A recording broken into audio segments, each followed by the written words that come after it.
Good morning, sunshine. Welcome to another fun-filled day with your favorite pet. Oh, I suppose you want breakfast. That'd be great. I'm so happy to own a cat.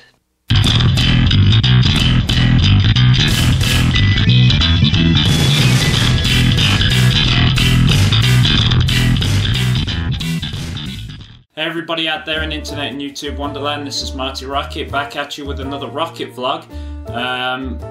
There haven't been too many recently, but obviously that's because of all the fun of Christmas and New Year. But now we're back with the first Rocket vlog of 2014, if you can believe that. And I decided for the first Rocket vlog we'd take a little more of a light-hearted, easy approach, ease ourselves into it. So, as you can see here, and as you can probably guess, I'm going to talk about everybody's fat, lazy orange cat, or everybody's least fat orange lazy cat, depending on what side of the fence you ride, Garfield, with his DVD Garfield as himself. Now, as best as I'm aware, this DVD came out a while after the first Garfield movie, if you remember that, the live action slash CGI movie that had Bill Murray in it as Garfield's voice. Again, you either loved it or hated it, and me being a Garfield fan, I quite liked it. Anyway, to capitalise on the fact that they now had the Garfield license, 20th Century Fox decided to start pumping out DVDs, and as far as I'm aware, this was the first one. Again, called Garfield as himself. This DVD collects 3 of the television specials that aired in the 80s and early 90s. This DVD actually has Here Comes Garfield, which as far as I'm aware was the first Garfield TV special to be aired. It also has Garfield on the Town, and last but by no means least, Garfield Goes Hollywood. Each one is roughly, I think, about 25-30 minutes, although I think the last one was a bit shorter than that, but that's neither here or there. The combined running time of all 3 is about 69 minutes according to the back of the DVD's case, so you can work it out, you know, with a calculator or in your head if you're that smart, how that breaks down in terms of time for each episode. But what's each episode about if you've never seen these before? Well, I'm going to give you a brief sort of summary and rundown of each one and what I think of each one.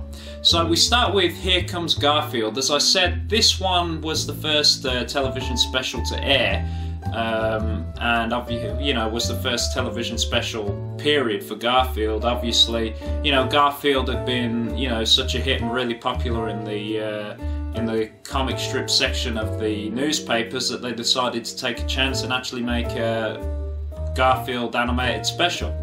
So you get introduced to Garfield and the dog that he lives with, Odie, as well as his owner John. In Here Comes Garfield, Garfield and Odie actually, to my surprise when I first watched it, actually play together rather well. They sort of play with each other in the house, and John decides that they're being too rambunctious and a bit too rowdy to be in the house, so he sends them to play outside. The pair start playing outside, and then all of a sudden see the neighbour's dog, which is this little powder puff ball thing. And Garfield and Odie think it would be a real lark to go and, I guess, play with / torment this little dog a bit. What's the matter, honey bun? Did that mean old cat and dog next door try to hurt you again? I thought so. There were those pesky varmints. Get off my property! Pester my puppy with you. Don't come another step closer.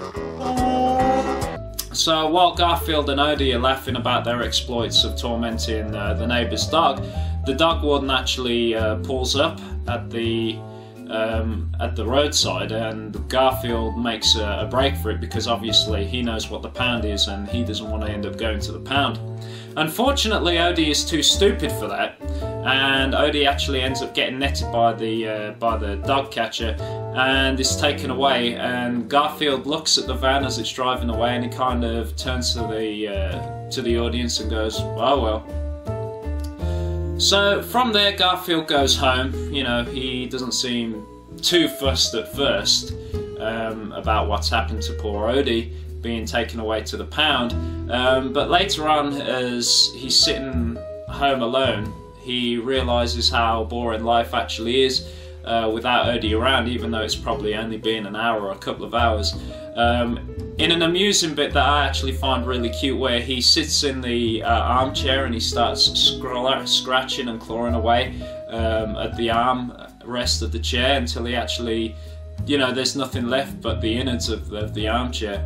And he starts daydreaming about Odie and, you know, just to begin to feel bad in general. So that night he actually decides he's gonna go out and rescue him, which is, you know, something I never thought I'd see Garfield do. But for the, you know, for the point and the premise of the cartoon special, then he's got to go and do it, otherwise what's going to happen? So as it turns out, Garfield breaks in. Unfortunately, one of the dog catchers from the pound actually finds Garfield trying to break into the pound and actually tosses him in, along with all the other animals, into the big holding cage that they've got, where Garfield actually finds that for some reason the very next morning Odie's going to be put down. And if you don't know what put down means, basically Odie's going to be killed. I have to question this, to be honest, because Odie has been there all of the day and apparently he's going to be put down the very next morning. Yet from the way the other animals talk, well, quote unquote talk, they've been in this pound for years and years and know how it goes, but then again this young puppy has just been brought into the pound and he's going to be terminated the very next day. I don't understand that. But either way, you know, the other animals tell Garfield what's going to happen to Odie, and Garfield actually feels a bit of, you know, well, not a bit of, a lot of sympathy for Odie.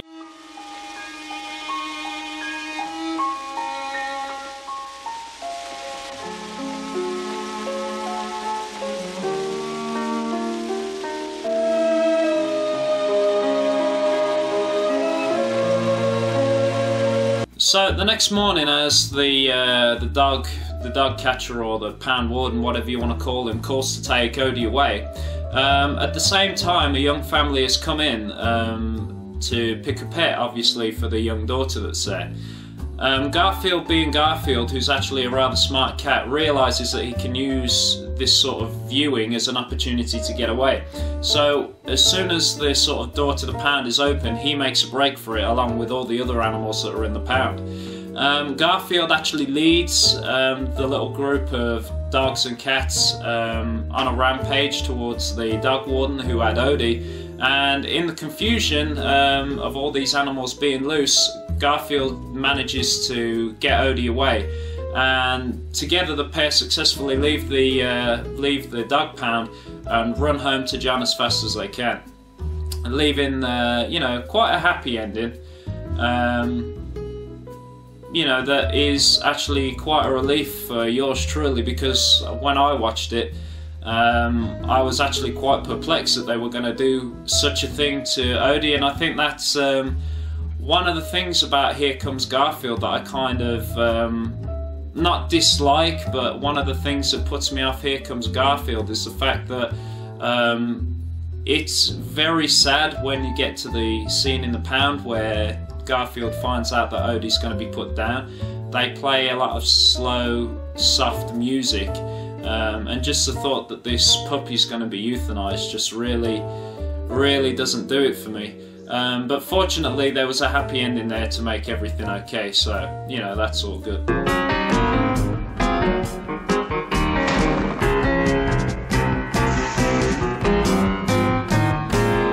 I'm only human.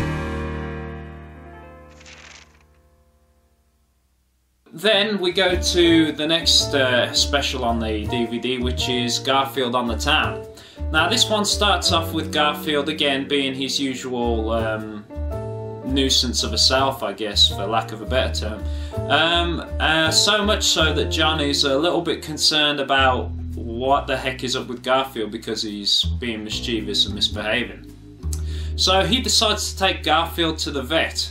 Now, if you know John and you know the whole Garfield franchise as a whole, you'll know that John, Garfield's owner, uses any excuse to get Garfield to the vet so that he can go on hit on the vet, Liz, because John is forever alone, for lack of a better term. May I speak with Dr. Wilson, please?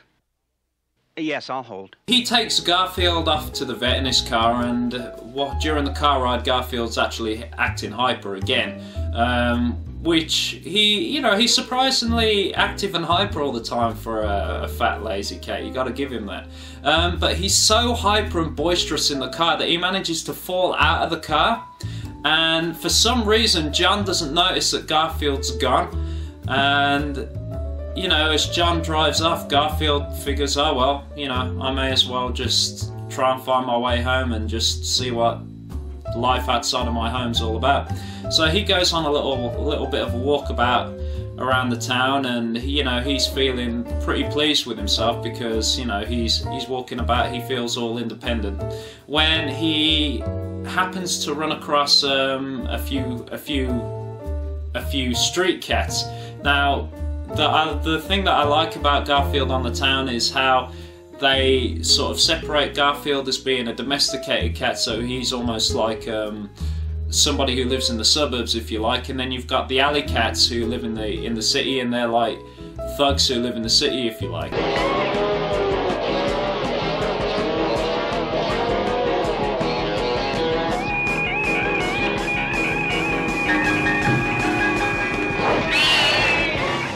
So things build to an even more of a fever pitch when the rest of these street cats come about and Garfield's forced to run away. Garfield actually retreats to a building that used to be, actually, as it turns out, the Italian restaurant in which he was born, which explains Garfield's love of lasagna so much. And shockingly enough, he actually meets up with his mother in the abandoned restaurant. Hey, this place smells familiar.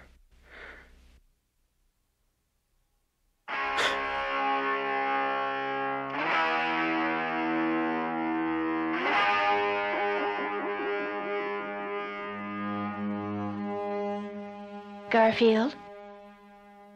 Do I know you? Think back, Garfield. Mom? My little boy.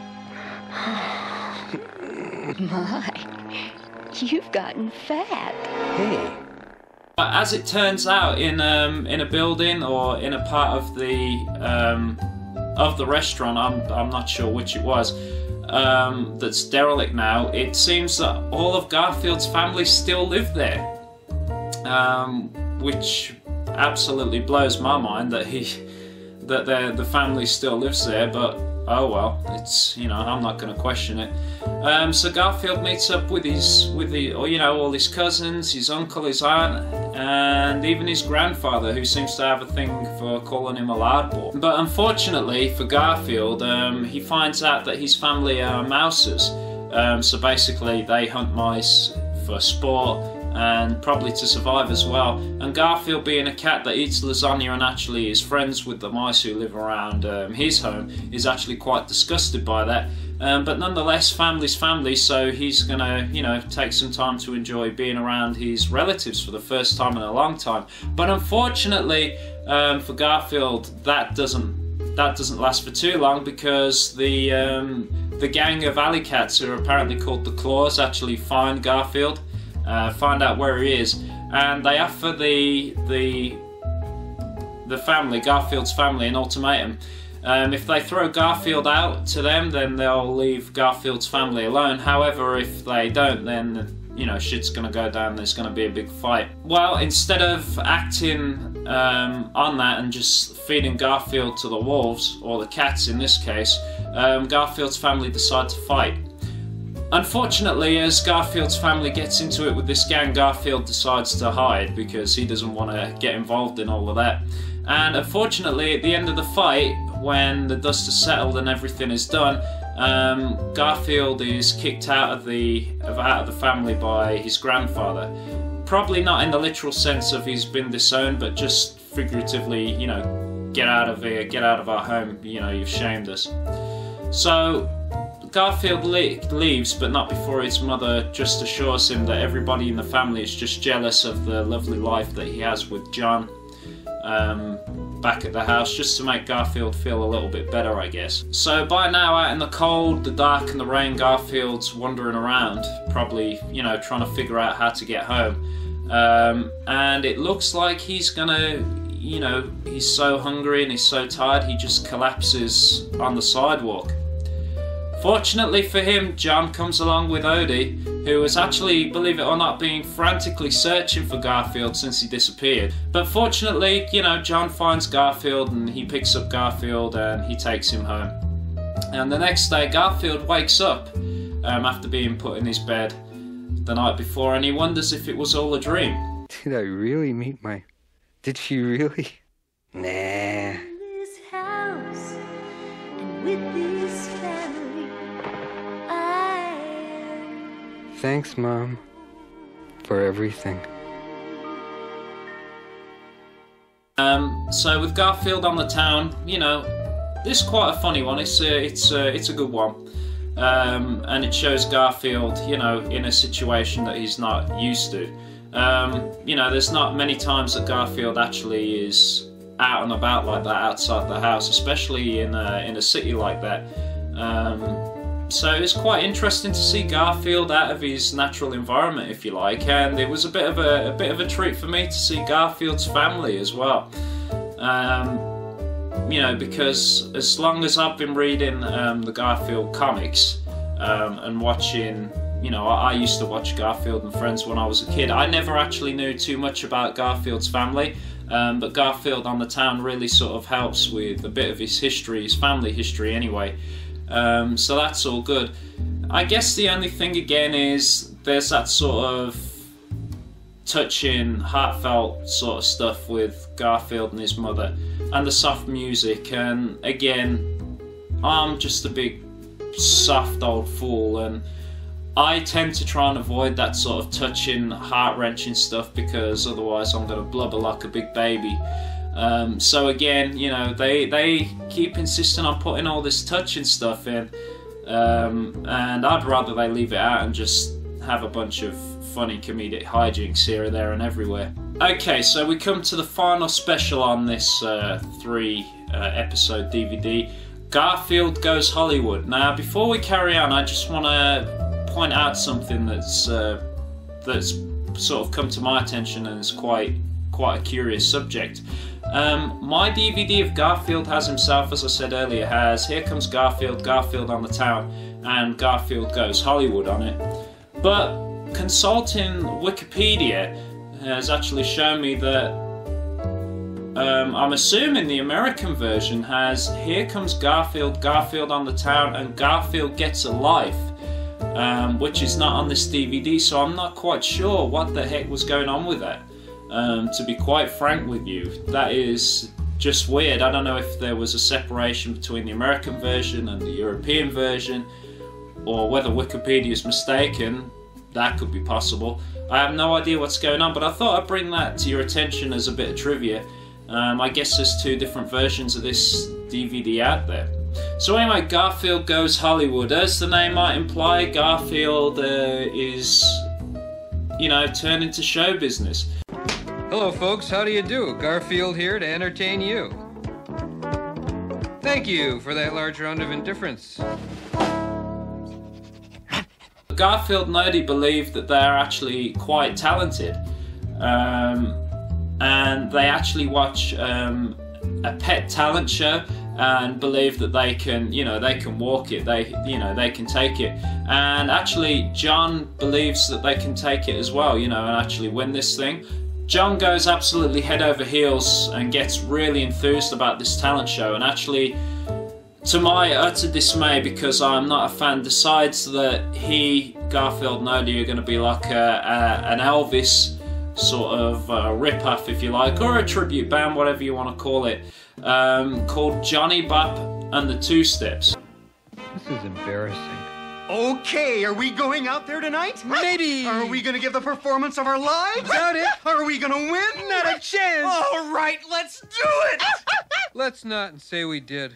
Now the thing is, I guess he's you know, he's desperate to win this, because if Garfield and the group do win, then they're going to get $1,000 out of it, and you know, anybody would like $1,000 for doing, you know, just a bit of a talent show. And at the talent show, as it turns out, yeah, they actually win, mostly because they find that a dog that plays 5 instruments all at once is actually a man in a dog costume, which Odie actually exposes this dog as, and so they're disqualified, and Johnny Bop and the Two Steps win by default. So because of that, Garfield and the group actually head to the grand finals in Hollywood, where a much bigger prize than $1,000 is at stake. What is the prize, you ask? Well, what else than, you know, fame, notoriety, money, and all the trappings that go along with it. So the group head to Hollywood, they get to the big talent show, and unfortunately, despite their best efforts, they lose to an opera singing cat. How about that? Meow, meow, meow, meow. Meow, meow, meow, meow, meow. Meow,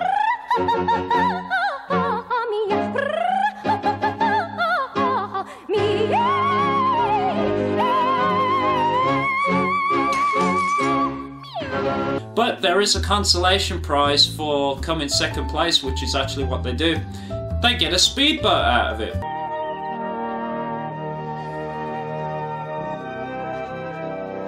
You know, boys, maybe it's best we didn't win Pet Search. I don't know if we were cut out for that kind of life. Speak for yourself, John. Some of us were born to be great. Nevertheless, we did get a boat out of it. Well, there's something to be said for the yachting life. I could grow accustomed to this. Where do we sail to next, gentlemen? The south of France? I hear the Fiji Islands are particularly nice this time of year. Yes, maybe we could do some surfing off the Gold Coast of Australia. Maybe we should just settle for a simple spin around the Caribbean islands. Yes. What think you, Odious?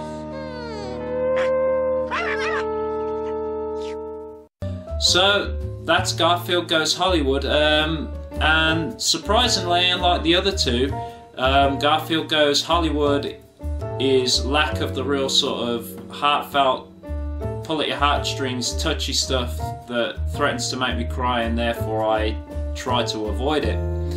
So as it goes, if I had to pick which one of the three I like best, if you couldn't guess by now, it probably would be Garfield Goes Hollywood.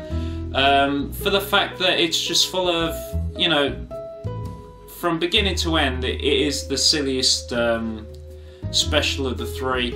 It doesn't want to make me cry like the other two do, which is, like I said, is always a bonus. And I don't know, there's just something really funny about it for me from beginning to end. I think Garfield's sarcasm level takes a step up.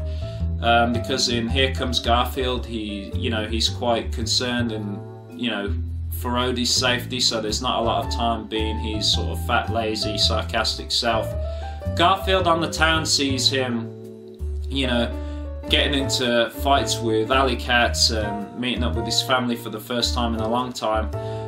So Garfield Goes Hollywood is pretty much the special where Garfield gets to be himself, I think, more than the other two, being, you know, sarcastic at every turn, you know, amusing, funny, and all that stuff. I think the only thing that he isn't in any of these really is the fat, lazy, lasagna-eating cat that he's supposed to be. Now by that I just mean the fact that he, you know, I could watch a Garfield cartoon quite happily, and see him for 2/3 of the show just being lazy, lying around the house, lying in bed, what have you. But you know, that's just me, that's how I like Garfield, I guess. Another interesting thing to note when I actually watched these was that it seems like the plot from Garfield the movie is kind of taken from part from Here Comes Garfield and partly from Garfield Goes Hollywood, because you've got the whole talent show thing going on. that happened in the movie, and obviously what happened in the movie as well was that Odie was taken away, and you know, Garfield had to rescue him. Like I said, which you either loved or hated. I really quite liked it, but I'm sure many of you out there probably hated it, and you probably don't want me to get you started on Garfield Tale of Two Kitties or whatever it was called. Although that movie had Tim Curry in it, so everybody loves Tim Curry as much as they love Bill Murray, so I don't understand why people would hate on that movie anyway. That's Garfield as himself. Do I recommend this DVD to you? Well, you know, that depends on your stance on Garfield, you know. If you like Garfield, then I encourage you to get it. If you don't like Garfield, and a lot of people don't these days because I guess that's how Garfield minus Garfield's come about, don't buy it because you'll only piss yourself off by trying to watch something that you just don't like or don't find funny. If you're in the middle of the road, you kind of like Garfield and you're not sure whether, you know, you want to fork out the money for this thing, the good news about this DVD is dirt cheap because it came out in 2004 and it's not a very long DVD anyway, so it wasn't a huge price back then, but obviously over time it's gotten cheaper, and I've seen this as cheap as £3 on Amazon.co.uk, which would probably be about $5 or $6 American. So if you're in the middle of the road, I would say take a chance on it. If you watched Garfield growing up, or if you read the comic strips, or you like reading the comic strips now, I'd recommend you give it a watch. But like I say, the episode of the 3 that I highly recommend is Garfield Goes Hollywood, but you know, feel free to watch all 3 of them, and if you've got a different opinion as to which one's better, I'm all for hearing it.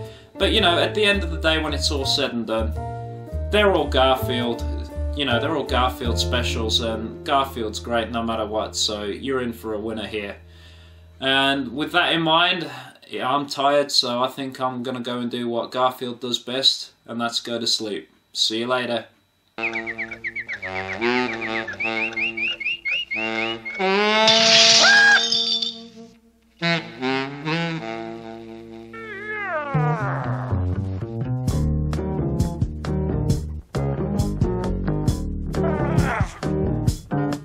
Well, he's a fat cat, a cool cat, nobody's fool cat, but look out, 'cause here comes Garfield.